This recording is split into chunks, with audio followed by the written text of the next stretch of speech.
Hi there, and welcome back to the Der Grenadier YouTube channel. Last week I didn't make a lot of videos, I know. I had other reenactment related stuff to do. In the backyard of a friend of mine, he has a trench that we work on from time to time.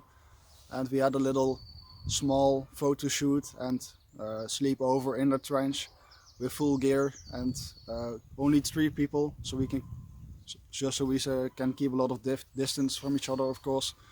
You don't want to come too close to each other. So we were with 3 people, we had a little photo shoot. Those photos are on Instagram if you want to check them out. And on that event I had a little bit of inspiration for my next video, which is going to be blankets. Because I already had all of my stuff on, like my greatcoat, I had my long underwear, I had a sweater on, I had all of my stuff. All a soldier would have been issued, and maybe even a little bit more than that. And I was a little bit cold in the middle of the night, and I used my blanket and I wasn't cold anymore. And at that point I just knew I had to do a video about this, because this is going to be relevant for all people that are going to start in the hobby. Because you are going to be cold, and having a good blanket is very important, because it will help, of course. And there are a lot of different opinions out there. I went a little bit back in the history of the Reenact to Help page on Facebook, and there are a lot of different advices and a lot of different opinions out there. So I'm just going to show what I have, and I will give you a little bit of advice. So thank you for watching, and I hope you enjoy the video. So these are the 2 blankets that I have. My advice to start with is that you make sure you have at least 1, if not 2 blankets to start reenacting with. Because on cold events you want to have 2 blankets to put one underneath and one on top of you, or 2 on top of you and the zeilbaan underneath of you, something like that. Just to make sure that you have lots of isolation. I'm going to start with this one right here. This is a blanket that soldier of Volkswagen sells, and they make them with the normal Heeresunterkunft marking. They make them with a Luftwaffe marking, and they make them with an SS marking. But this one had the Heeresunterkunft marking, but those fade so fast that it doesn't really matter which one you get, because nobody's going to be able to see the marking. These are extremely large.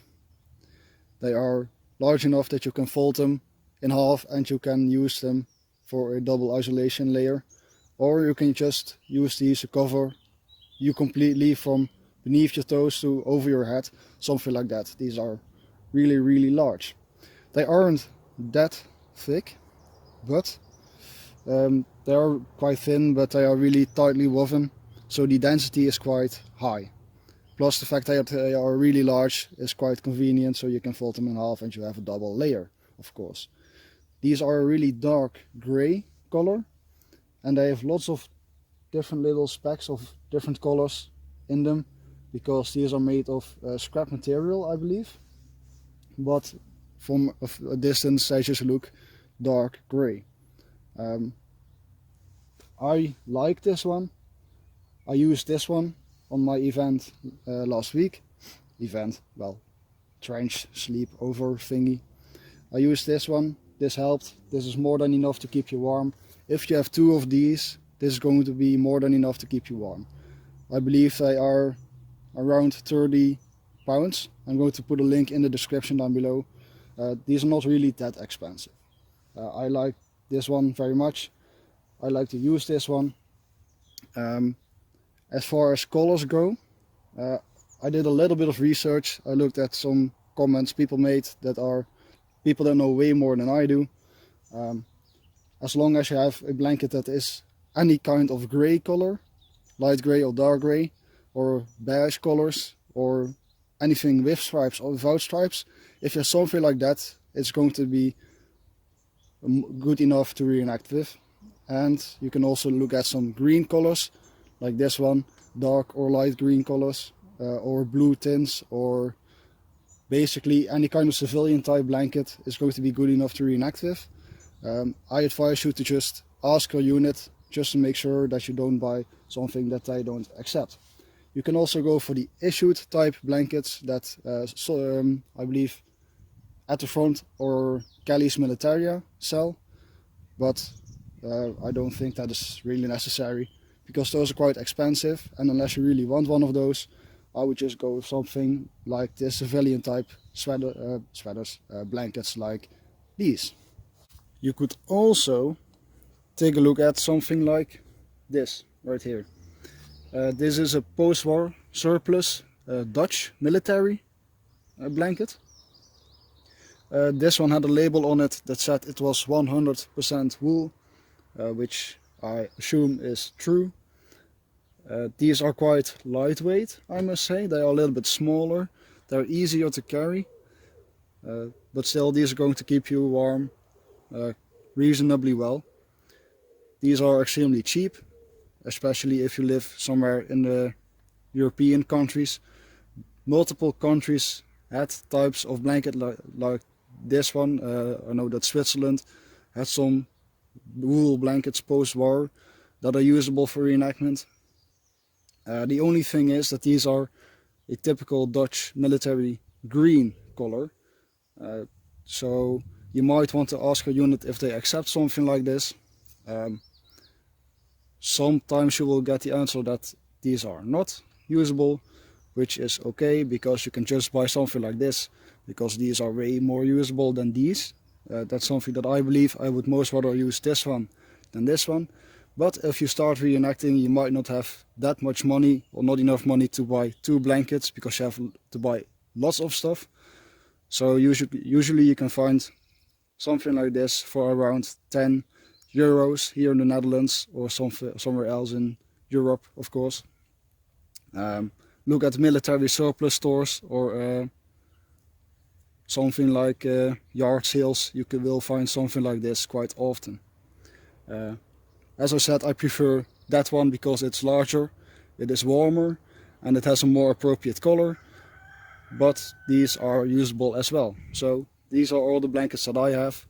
These will fit, both of these will easily fit in my tornister, in this one.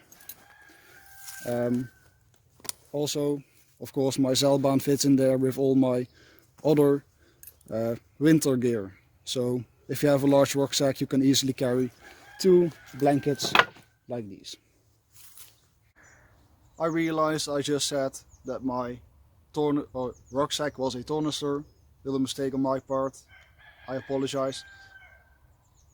The last piece of advice that I have is going to be, take a look at the Reenactor Help page on Facebook.